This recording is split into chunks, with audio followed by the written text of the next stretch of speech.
Ang kwento ni Tomby. Ang kwentong ito ay hango sa totoong buhay. Mula ito sa isa nating tagapakinig. Karanasan ito ni Emilio. Walang eksaktong taon. Probinsya ng Bataan.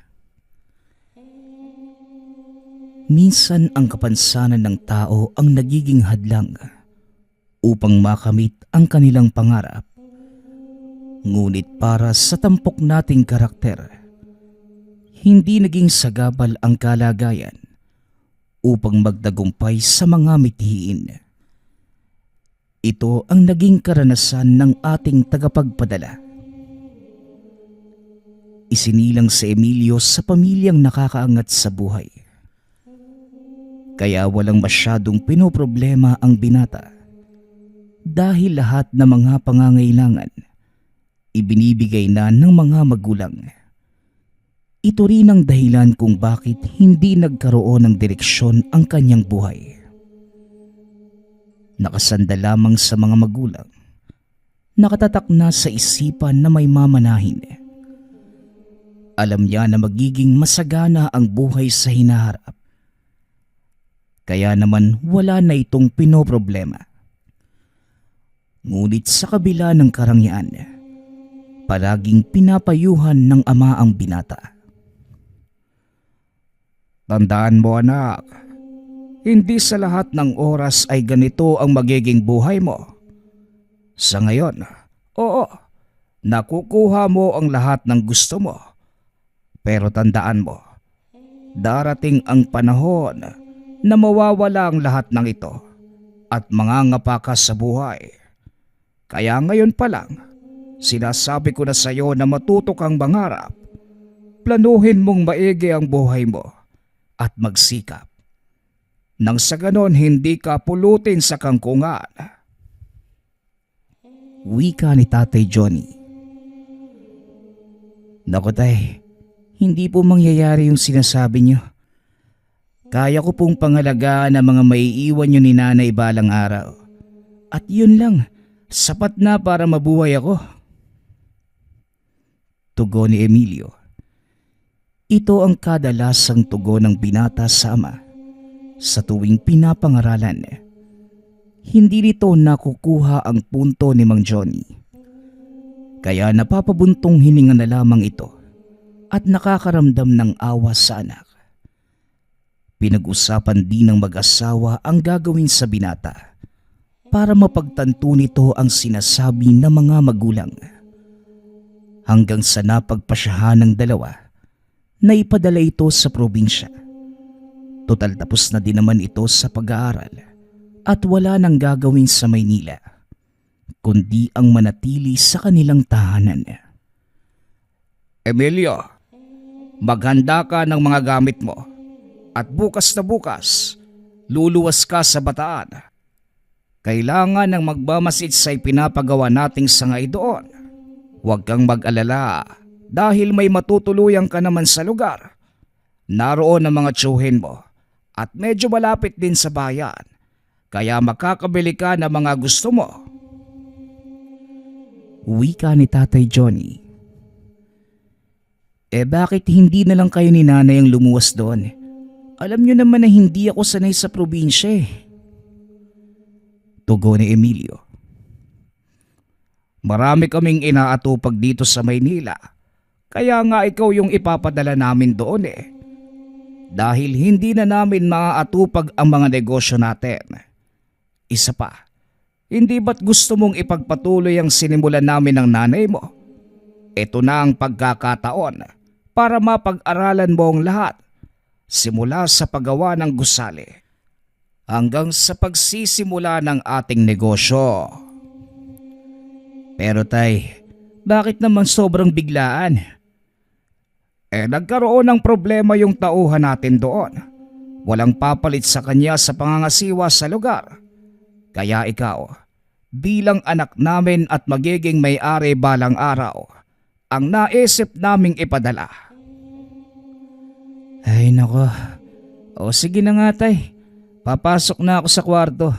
Mag-aayos na ako ng mga gamit. Pag-uusap ng mag-ama. Kinabukasan maagang inihatid ni Mang Johnny ang binata sa estasyon ng bus, papuntang Bataan. Noong una, ayaw pang sumakay ng binata dahil may sasakyan naman sila at hindi ito sanay makisalamuha sa ibang pasahero. Huwag ka nang magreklamo. Hindi ako pwedeng maghatid dahil may kailangan pa akong gawin sa opisina. Sige na, sumakay ka na, Emilio. Pagdating mo roon, may susundo naman sa'yo. Wika ng ama. Wala nang nagawa ang binata kundi ang sumunod. Dahil nakikita na nito sa mukha ng ama ang galit. Habang nasa biyahe, pinili ni Emilio na matulog. 4 na oras din bago makarating sa lugar. Ginising na lamang ito ng konduktor nang naroon na sila sa terminal. Bumaba ang binata ng bus at kagaya ng sinabi ng ama, sinundo ito ng isang lalaki. Kayo po ba yung anak ni Sir Johnny? Ako po si Roman, isa sa mga tauhan ninyo. Wika ng lalaking nagpakilalang Roman. Ganun ba? O siya, dalhin mo na itong mga gamit ko sa sasakyan. Wala tayong sasakyan dahil malapit lang naman dito yung lugar kung saan pinapatayo ng tatay mo yung bago niyong sangay. Wika ni Roman. Halatang aburido na si Emilio sa mga nangyayari, ngunit pilit pa din itong kumakalma. Maglalakad. Una pinasakay na ako ni tatay sa pampasaherong bus. Tapos paglalaka rin ako. Ano kaya yung susunod? Tanong ng binata. Hindi naman ito pinansin ni Roman. Ilang sandali lang ay nakarating na sila sa ginagawang gusali. Isa ito sa mga sangay ng kumpanya ng ama. May 4 na palapag at halos patapos na. Ito na po yung gusaling pinapagawa ng tatay nyo. Mga ilang buwan na lang, matatapos na din ito. Ilang maliliit na detalye at pintura na lang naman ang kulang. Wika ni Roman. Gano'n naman pala . Ano pang ginagawa ko rito? Alam nyo naman na pala yung gagawin. Tanong ni Emilio. Bahagyang nainsulto si Roman sa sinabi ng binata. Kaya naman sumagot ito. Pasensya na po pero ang tatay nyo ang nag-utos na magpunta kayo rito. Kaya wag ako yung pagalitan ninyo. Sa banda doon yung tutuluyan mong bahay. Wika ni Roman. Sabay turo sa isang bahay na gawa sa kahoy at nipa ang bubong. Napakamot ng ulo ang binata dahil sa sunod-sunod na kamalasang nagaganap. Ay nako, kapag minamalas ka nga naman hindi na lang sana ako pumayag . Wika ni Emilio. Naglakad ang binata papunta sa lumang bahay at saktong kakatok na sana sa pinto nang bigla itong magbukas. Hindi nakapagsalita si Emilio dahil ang taong yun, isang kuba na may suot na medalyon at may nakataling panyo sa ulo. Sandaling nagkatitiga ng dalawa at kagad na ding umalis ang kuba. Maya-maya ay may isang matandang babae naman ang lumabas. Magandang hapon. Ikaw ba ang anak ni Sir Johnny? Halika, tumuloy po kayo. Wika na matandang babae. Magandang hapon din po. Sino po ba yung kuba na yon? Tanong ni Emilio. Si Onat. Pamangkin ko. Naghahatid na mga gulay mula sa bundok. Kumusta naman po ang biyahe mo, sir? Emilio na lang po. Ikinagagala kitang makilala, Emilio. Ako nga pala si Tiray. Pwede mo akong tawagin na Aling Tiray. Maraming salamat po, Aling Tiray. San po ba ang kwarto ko? Sumakit po kasi bigla yung ulo ko eh. Gusto ko muna sanang magpahinga. Ah, ganun ba? Naroon sa itaas. Halika't sasamahan na kita. Teka, nasa na pala si Roman? Hindi ba kayo magkasama? Iniwan ako eh. Itinuro lang tong bahay. Tapos hindi ko alam kung saan pumunta. Nako, pagpasensyahan mo na yung taong yon ha.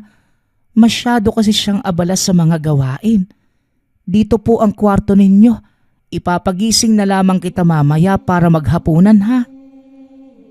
Nako, wag na po manang. Magpapahinga na lang muna ako.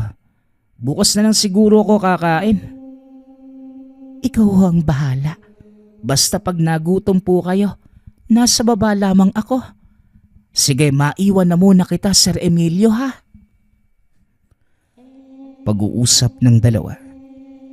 Matapos ay umalis din ang matanda. Dali-dali namang pumasok ng silid si Emilio at diretsyong nahiga sa kama. Ilang sandali lang ay nakatulog na ito. Kinabukasan, maagang nagising dahil sa ingay ng mga nagkakahulang aso at tilaok na manok. Sumilip sa bintana sa Emilio at nakita si Roman. Kausap nito ang mga tauhan ng ama. Bumaba ang binata upang puntahan si Roman. Ngunit hinarang ito ni Aling Tiray. Magandang umaga, Sir Emilio.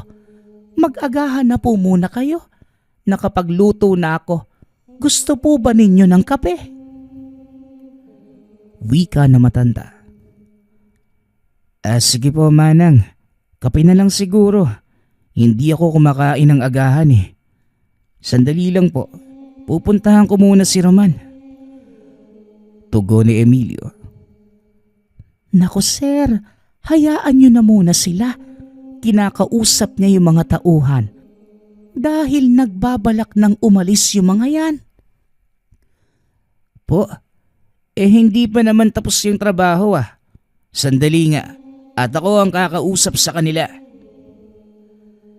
Pag-uusap ng dalawa. Hindi na napigilan ni Aling Tiray ang binata. Dali-dali itong naglakad papunta sa kinaroroonan ni Roman. Magandang umaga, Roman. Anong nangyayari dito? Dinig ko kay Aling Tiray, nagbabalak umalis sa mga tao. Tanong ni Emilio. Magandang umaga ho, sir. Mabuti naman at nandito na kayo. Opo, tama ang sinabi nyo. Nagbabalak nga silang umalis. Pwede ko bang malaman kung ano ang dahilan? Hindi daw sapat yung sweldong natatanggap nila eh. Patapos na yung trabaho. Wala pa din silang natatanggap na sahod. Teka, hindi ba't nakakontrata kayo? Bakit kayo aalis? Hindi ba dapat ang kontraktor nyo ang kinakausap namin? Nasaan ang namamahala sa inyo? Diretsahang tanong ng binata. Ngunit wala ni isa sa mga ito ang makasagot. Hinila ni Emilio si Roman sa isang sulok at dito kinausap. Hindi ko mapipigilan yung mga taong yan, sir. Wala akong magagawa dahil hindi na sila nasasahuran ng sapat. Kaya kong gawa ng paraan yan. Mapatapos ng yung gawain. Kausapin mo sila. Ako nang bahalang magbayad ng mga araw nilang gugugulin sa pagtatrabaho. At habang ginagawa ko yon, hanapin mo ang kontraktor at iharap mo sa akin. Wika ni Emilio. Sinunod ni Roman ang sinabi ng binata. Sa kabila ng malawan tamad na ugali ni Emilio, may malambot itong puso. Nararamdaman ng binata ang hirap ng ginagawa ng mga trabahador at masakit din para sa kanya nang malamang ganun ang nangyayari. Matapos kausapin ni Roman ang mga manggagawa, bumalik ang mga ito sa trabaho. Pumayag na sila. Basta tuparin mo lang yung pangako mo sa kanila ha. Walang problema sa sahod. Hindi usapin para sa akin ang pera. Ang mahalaga, matapos ang trabaho at mabayaran sila ng tama. Ngayon hanapin mo ang kontraktor at iharap mo sa akin. Malakas ang kutob ko na may ginawang kabulastugan ng taong yon. Areglado, Emilio. Ako nang bahala doon. Mabait ka din naman pala eh. May sinasabi ka ba? Wala. Sige sir, lalakad na po ako ha. Pag-uusap ng dalawa. Buong araw na nag-antay si Emilio hanggang sa dumating si Roman kasama ang isang matabang lalaki. Halos hindi na ito makalakad sa sobrang laki ng tiyan. Sir Emilio, ito na po yung kontraktor. Fredo, yan ang anak ng may-ari ng gusali. Kakausapin ka daw niya. Wika ni Roman. Magandang hapon po, boss. Mabuti naman at napadalaw kayo. Ayan na po ang gawa namin. Ano, nagustuhan niyo ba? Gusto mong tignan ang loob? Hindi na kailangan. Maupo ka at siguraduhin mong wag masisira yung bangko. Ano po bang pag-uusapan natin? Tungkol po ba ito sa pera? Oo, tungkol sa pera. Pero bago yan, Roman, ipatawag mo muna ang mga tao para marinig nila ang sasabihin ko. Utos ni Emilio. Tinawag naman ni Roman ang mga tao. Habang hinihintay, nakita ni Emilio na pawis na ang kontraktor. Ang init talaga sa lugar na ito, ano? Sandali nga, lalabas muna ako para Hindi ka alis. Mupo ka dyan. Antayin mo ang mga tao at may pag-uusapan tayong mahalaga. Wika ni Emilio. Lalong pinagpawisan ang kontraktor at sa pagkakataong yun, hindi na siya mapakali. Lalo pa nang dumating si Roman kasama ang mga manggagawa. Mga kasama, kagaya ng sinabi ko, maghunos dili kayo at si Sir Emilio ang bahalang makipag-usap sa kanya. Wika ni Roman. Nagbulungan ang mga tao. Ramdam ni Emilio ang galit ng mga ito. Ngayon, Fredo, sabihin mo sa mga tao kung saan napunta ang sweldo nila. Umayos ka ng sagot kung ayaw mong magulpe. Tanong ni Emilio. Yung ba? Ibibigay ko naman eh. Kaso medyo nahuli lang. Kasi natalo ka sa sugal, hindi ba? Isa ka talagang malaking buhaya. Mabait akong tao. Kung si tatay ang kaharap mo, baka nakulong ka na. Ibalik mo ang pera ng mga tao at walang mangyayari sa'yo. Padali naman akong kausap. Sandali lang, kukunin ko sa sasakyan. Roman, samahan mo nga yung baboy na yan para masiguro kung tutupad siya sa usapan. Wika ni Emilio. Matapos yun, ibinigay naman ni Fredo ang sweldo ng mga tao.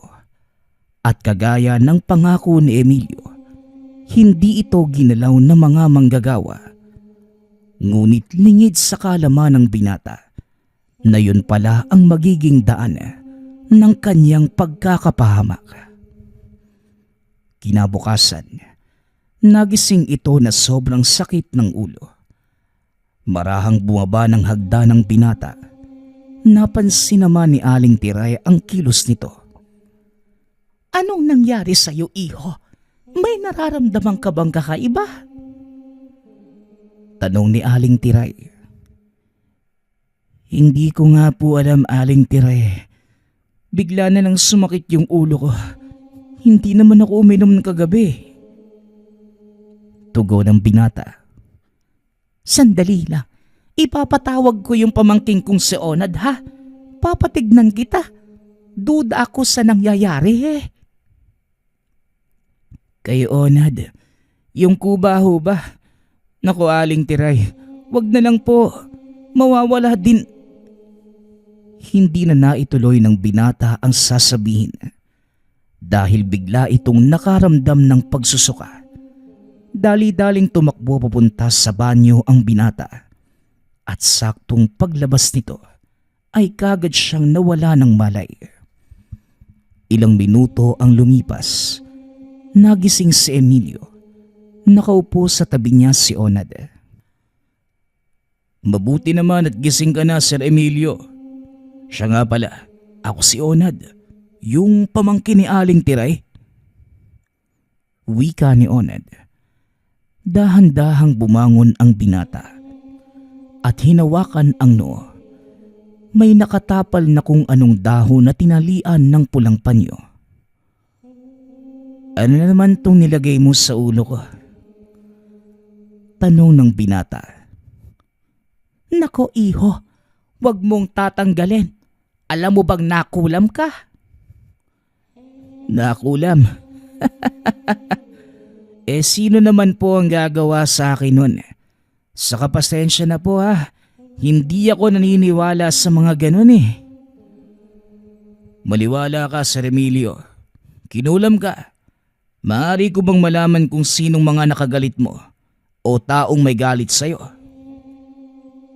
Tanong ni Onad. Napaisip ang binata dahil wala naman itong alam na nakagalit. Maliban kay Fredo. Wala naman akong nakagalit eh. Pero nagkaroon ako ng konting komprontasyon kagabi. Yung kontraktor, sino nga ba yon? Wika ni Emilio. Si Fredo. Mukha namang walang alam sa kulam yung taong yun ah. Maaaring ang wala siyang alam sa kulam. Pero pwede niya itong ipagawa sa iba. Magtiwala ka sa sinasabi ko, Sir Emilio. Maaaring ipinakulam ka ng taong yun. May punto si Onad, sir. Napahiya si Fredo kahapon eh. Kaya posibleng siya ang gumawa nito sa'yo. Naku, mabuti na lang at naagapang ka agad. Onad, may magagawa ka ba para kay Sir Emilio? Simple lang naman ang problemang to, tiye. Kailangan ko lang ng sapat na oras para hulihin ang mangkukulam na yun. Sandali lang. At ano namang gagawin ko? Wala kang gagawin. Papasanibing ko sa iyo yung kaluluwa ng mangkukulam para malaman kung sino siya at ano yung dahilan kung bakit niya ito ginawa sa iyo. Pasasanibin. Wala bang mangyayari sa aking masama niyan? Hindi mo mararamdaman yun dahil mawawalan ka ng malay habang nasa katawan mo ang kaluluwa ng mangkukulam kung sakaling mahuli natin siya. Pag-uusap ng mga ito, maiging pinag-isipan ni Emilio ang sinasabi ni Onad. Para sa kanya, wala namang mawawala kung susubukan. At para kay Emilio, ang pagkakataong ito ay para mapatunayan kung totoo nga ba ang kulam. O sige, pumapayag na ako. Wika ni Emilio. Sandali lang, maghahanda lang ako. Tugon ni Onad. Matapos maghanda ay sinimulan na ni Onad ang pag-uusal ng mga dasal. Sabay ihip sa noo ni Emilio. Ilang sandali pa, nakaramdam ng antok ang binata. Bago ito tuluyang mawala ng malay, nadinig niya si Onad na magsabi ng, "Iniimbitahan na kitang pumasok." Wika ni Onad. At ang mga sumusunod na pangyayari, Base na sa salaysay ni Roman. Biglang dumilat si Emilio. Tinitigan ng masama si Onad. Alam ko ikaw na yan. Sagutin mo ang tanong ko.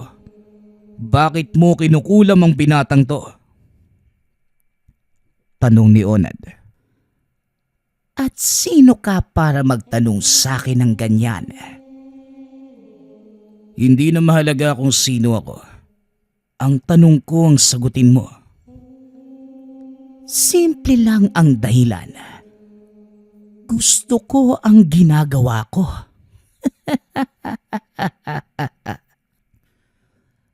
Tugon ng nakasanib. Biglang idiniin ni Onad ang hawak nitong patpat sa daliri ng binata. Napasigaw sa sakit ang nakasanib. Kung sabihin ko din sa'yo na gusto ko lang din ang ginagawa ko.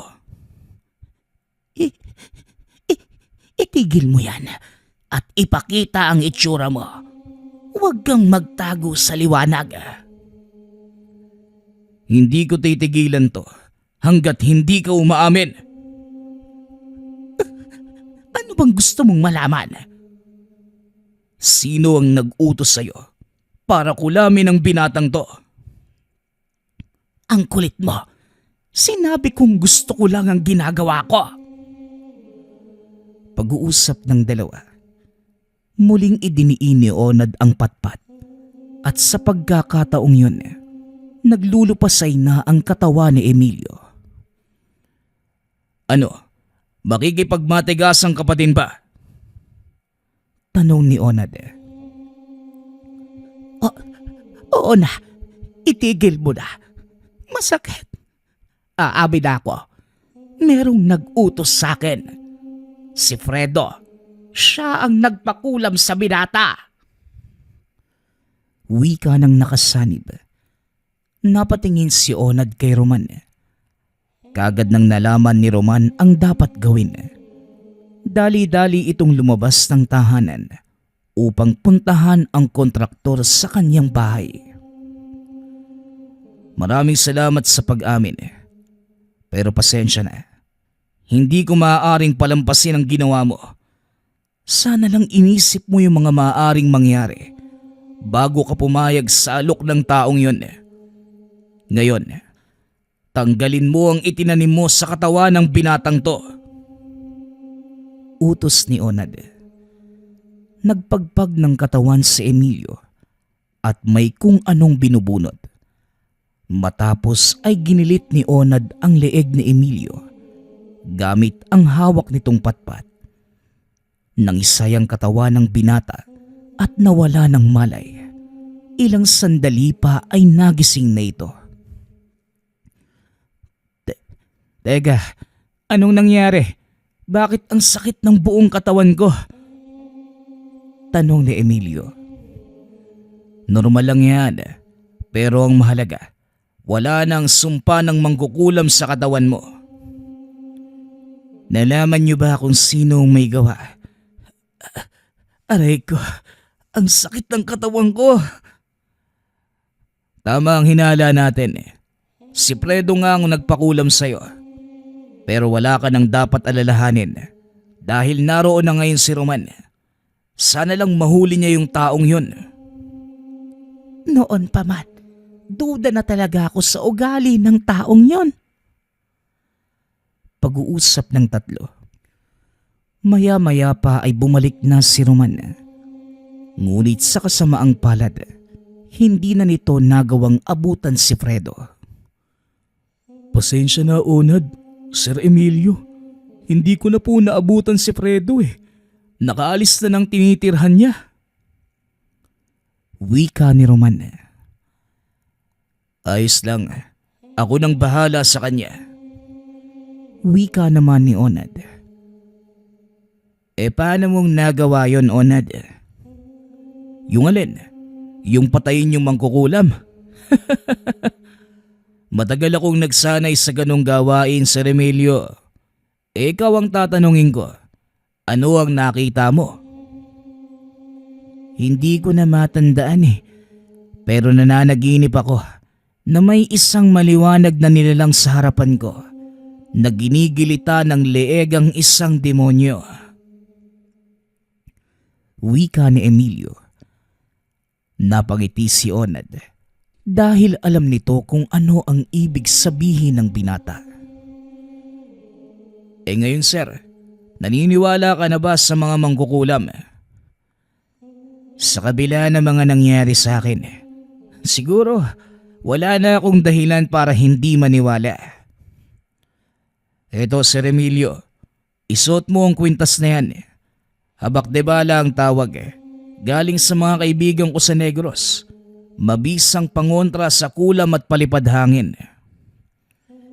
Nako, maraming salamat Onad ha. Mukhang kakailanganin ko nga ito. Dahil magtatagal pa ako sa lugar na ito Walang anuman sir. Asahan mong nandito lang kami kung kakailanganin mo ng tulong. Wika ni Onad. Matapos ang pangyayaring yun, mahigit 2 taong naglagi sa Emilio sa lugar. Simula sa pagpapagawa ng gusali hanggang sa pagbabasbas nito.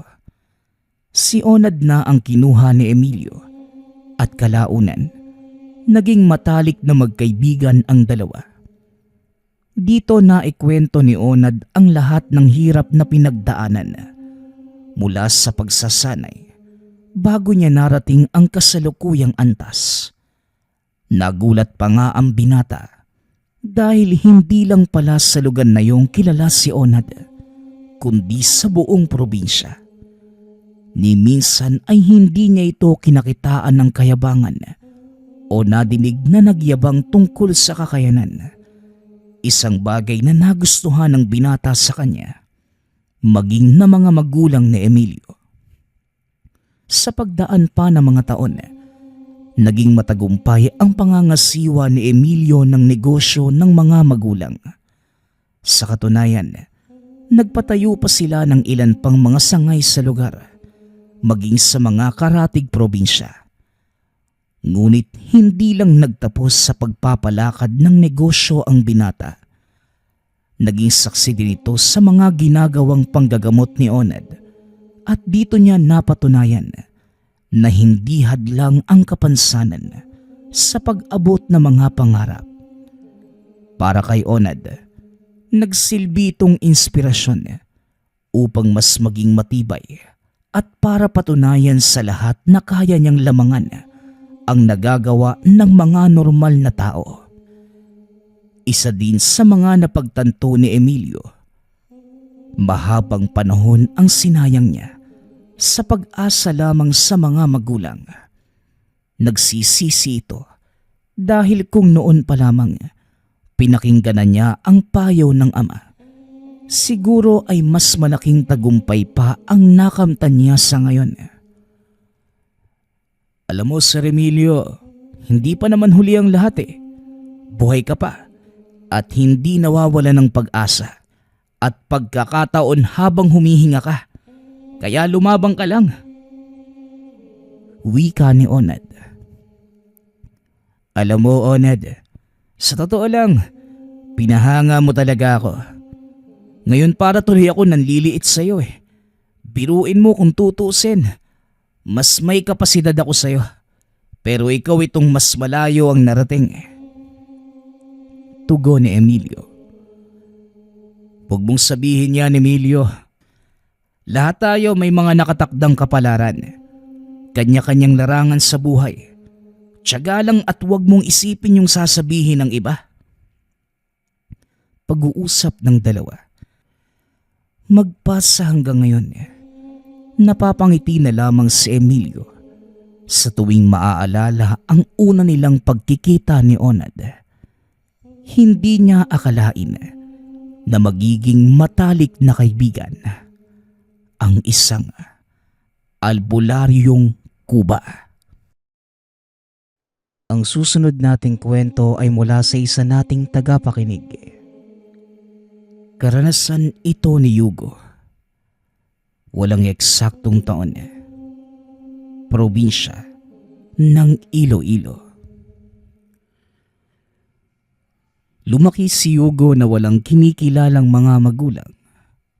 Tanging lolo't lola lamang ang nakakasama. 8 buwang gulang pa lamang nang iwanan siya ng ama sa piling ng ina. At dahil sa kakulangang pinansyal, sinuong ng nanay ang buhay OFW. Masakit mang mawalay sa anak. Tiniis nito ang lahat, maitaguyod lamang ang bata. Hanggang sa lumipas ang ilang taon, magbibinata na si Hugo. Ngunit sagad pa rin ang galit nito sa ama. Sa murang edad ay napilitan itong maghanap buhay para maalalayan ang ina na nasa malayo. Nais niya balang araw, makapiling na ang ina na matagal nang hinahanap-hanap. Ang hanap buhay naman ng lolo't lola ay paggawa ng puto na gawa sa kamuting kahoy. Uy tol, saan ka naman maglalako? Dinibdib mo na yung pagbebenta ng puto ah. Hindi ka na masyadong nakakasama sa tambayan. Wika ng kaibigang si Alberto. Pasensya na tol ha. Alam niyo namang hindi na kaya ni Lolang maglako. Lalo pat palagi yung inaatake ng arthritis. Kahit si Lolo, hindi na kaya yung maglakad ng malayo. Bumili ka na lang ng puto para mabilis ako makauwi.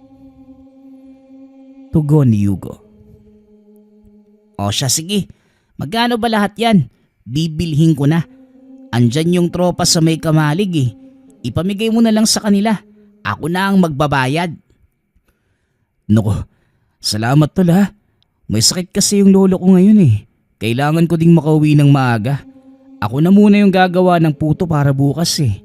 Kaya salamat ha. Bukas ulit. Wika ni Hugo. Kinamayan niya ang kaibigan bilang pasasalamat. Natutuwa itong hinatid ang mga putos sa mga kaibigan na nakatambay doon sa kamalig. Nakangiti itong sumalubong sa lola na abala sa pagbabalat ng mga kamuting kahoy. Hapon na ng mga oras na ito. O apo, ubos na yung paninda mo. Maraming salamat sa Panginoon at nandito ka na. Apo, ako na ang magkukuskus nito ha. Magpahinga ka na roon. Bukas ng madaling araw na natin ito isasalang sa kugon. Nakaluto na rin ako ng hapunan nyo ng lolo mo. May sakit pa nga rin yan. Wika ni Lola Miding. Ayos lang po Lola. Naku, nasarapan po sila sa puto mo kaya inubos ng kaibigan ko eh. Lola, ikaw po yung magpahinga roon. Kaya ko na po yan. Saka, hayaan niyo pong ako na yung magkuskus. Sasakit na naman yung likod niyo eh. Mas mahihirapan po ako pag dalawa po kayo ni Lolong nagkasakit. Tugon ni Hugo. Halos maluha ang lola sa mga sinasabi ng apo. At naramdaman nila ang pagmamahal nito. Tumayo na ang binata. Pinasok ang mga natapos ng balata na kamuting kahoy. Sabay na silang pumunta sa kusina. Mag-aalas 5 ng hapon at palubog na ang araw ng mga sandaling yun. Ilang sandali pa, pinuntahan na ng binata ang silid ng lolo para hatidan ng makakain. Lolo, gising po muna kayo.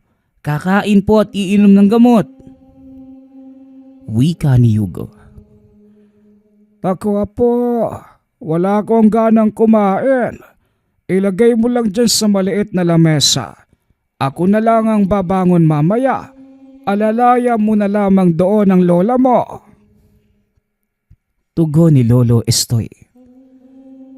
Lolo, nag-aalala po kami ni Lola sa kalagayan niyo. Gusto niyo po bang magpakonsulta? Tatawagan ko po si Mama para maalalayan niya tayo sa gastusin. Nilalagnat lang ako apo. Magiging maayos din ako. Pahinga lang siguro ang kulang. Ang lola mo ang isipin mo. Alam mo namang naging buhay na niya ang ilang taon na paggawa ng mga puto. Kaya hindi yan sanay na hindi gagawa. Huwag mo siyang hayaang kumilos mag-isa ha. May awa ang Diyos, bukas pwede na siguro kung gumayak. Wika ng lolo. Wala nang nagawa ang binata kundi intindihin ang mga sinabi nito. Lumabas siya ng silid at pinuntahan ng lola para maalalayan sa paghahanda ng hapunan. Maaga na silang kumain upang maaga ding makapagpahinga. Nang matapos ang hapunan, nakagawian nito ang pagtawag sa ina matapos ang araw. Kinakamusta niya ito para masigurado na maayos ang lahat sa pamilya. Kinaumagahan mag-aalas 2 pa lamang ay bumangon na ito. Hindi na niya hinintay ang lola at hindi na din ito ginising. Kusa niyang trinabaho ang pagluluto ng puto. Sa ilang taong nakamasid sa lola sa mga tamang proseso, naging madali na para sa kanya ang gawin yun. Kahit wala ng superbisyon ng mga ito. Lumabas ang binata upang sigaan ang kugon na gawa sa putik. Lumang estilo ng kugon kung saan kailangang pasukan ng mga nagbabagang kahoy ang loob at painitin na mahigit sa kalahating oras. Maliwanag ang buwan ng mga oras na yun. Habang nagsisiga, nakarinig si Hugo ng mga kaluskos. Nagtataka ito kung saan yun nanggagaling. Hinayaan na lamang ito ng binata at inisip na baka ligaw na hayop lamang yun. Dahil malapit sila sa gubat.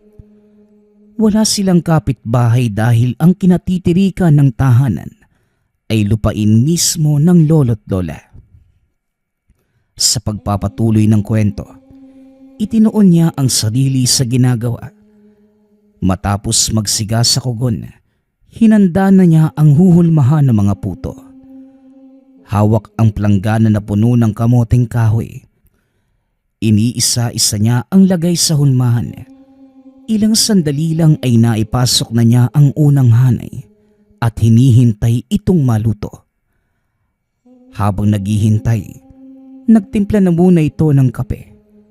Biglang nabaling ang pansin sa puno malapit sa kugon. May nakaupo na malaking aso at nakaharap sa kanya. Ngunit imbes na matakot, nilapitan niya ito. Akmang hahawakan na sana nang bigla namang lumabas ang lola. Sa gulat ni Hugo, ganon din ang naramdaman ng kaharap kaya nataranta ito. Akmang tatakbo na sana nang mauntog ang nilalang sa puno. Sa lakas ng pagtama, halos mabuwal nito ang kahoy. Sa hindi malamang dahilan, nakaramdam din ng pagkabundol si Hugo kasabay ng biglaang pagtilapon. Halos mahimatay pa ito sa sakit na nararamdaman. Nagmamadali naman siyang pinabangon ng lola. Diyos ko, Hugo. Apo, ano bang nangyari? Apo! Apo! Wika ni Lola Miding. Tuluyan ang hinimatay si Hugo sa pagkataranta na matanda na nagising na din dahil sa lakas ng pagkakasigaw ng asawa. Dali-dali nilang dinala ang apo sa loob. Maiging sinuri kung ano ba talaga ang nangyari sa apo. Hindi makalma ang lola dahil hindi pa din bumabangon ang apo. Kahit hindi pa natatapos ang pagsasalang ng puto, minabuti na rin niyang magpatawag ng albularyo. May kalayuan ang bahay ng manggagamot. Ngunit tiniis ito ng lolo dahil sa labis na pag-aalala sa apo. Magbubukang liwayway na makabalik siya kasama ang albularyo. Habang papasok sa bakuran, huminto ang albularyo malapit sa malaking puno ng mangga. Nakitaan ito ng bakas ng hindi pangkaraniwang nilalang. Tahimik nitong dinama ang lugar kung saan nakita ang binata. Alaga ng engkanto. Nasaan ang abo mo, Estoy? Pakiramdam ko, may presensya ng engkanto sa lugar. Wika ni Mang Nando. Hindi namin alam ang nangyayari. Bigla na lamang siyang tumilapon. Nang patayuin ng asawa ko, inimatay na yung apo namin. Tugon ni Lolo Estoy. Muling napatingin ang albularyo sa puno at biglang napayuko. May binibigkas itong mga kataga habang papalapit sa puno at may kinuha. Ilang sandaling katahimikan habang papasok ng tahanan. Nakita nitong nakahiga ang binata sa mahabang upuan habang ang lola ay nasa gilid nito. Lumapit ang albularyo at dinama ang pulso ni Hugo. Habang hawak ang kamay ng binata, dinampi niya ang palad sa noo nito. Doon pa lamang napansin ang malaking pasa. Hawak ang kung anong bagay na kinuha sa puno. Dinurog ito ng albularyo at pinahid sa pasa ni Hugo. "Estoy, kunan mo ko ng 7 dahon ng kasla at puting pantali. Napasa ng nilalang ang sakit na natamo nito bilang sumpa sa apo nyo. Hindi naman malaking pinsala, pero kapag nagising si Hugo, malaking gampanin ang pwedeng ipataw nito sa apo nyo. Ganun pa man, hindi ako ang makakapagpaliwanag. Siya mismo ang makakatuklas nun." Pagsasalaysay ni Mang Nando. Nang malapatan niya ito ng lunas, hindi kaagad nagising ang binata. Halos 3 araw na silang naghihintay. Kahit nag-aalala ang dalawang matanda, pinili nitong manalig sa mga sinabi ng manggagamot. Isang umaga, kusa itong nagising at naghanap ng makakain. Kaagad naman itong pinaghandaan ng dalawang matanda. Ilang sandali lang na makabalik na ang lakas. Dito na nagkwento ang binata. Habang hawak ang ulo, ikwento nito ang mga nangyari at hindi naman makapaniwala ang dalawang matanda. Nanghingi na din ang lola ng kapatawaran nang malamang dahil pala sa kanya kung bakit nagkagano ng apo. Ayon pa kay Hugo, nakikipagkaibigan lamang ang nakitang elemento, kaya walang dapat ikatakot. Niyakap niya ang lolo't lola at nagpasalamat sa lahat ng pag-aalaga. Pinanatag niya ang kalooban ng mga ito at kung ano man ang dulot o bunga ng mga nangyari, sisikapin niyang mabalanse at hihingi ng gabay sa dalawang matanda, lalo na sa mga nakaatang nagampanin na ipinagkaloob ng nilalang dahil sa pinakita niyang katapangan. Ang tanging hangad lamang nito ay magampanan ng binata ng maayos sa gabay ng alaga ng nilalang na minsang nakaharap sa tapat ng puno ng mangga. Nagpapasalamat nga pala ako sa lahat ng sumusuporta sa ating channel. Nawa ay patuloy niyong suportahan at pakinggan ang ating mga kwento. Hanggang sa muling pakikinig. Paalam.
Hey.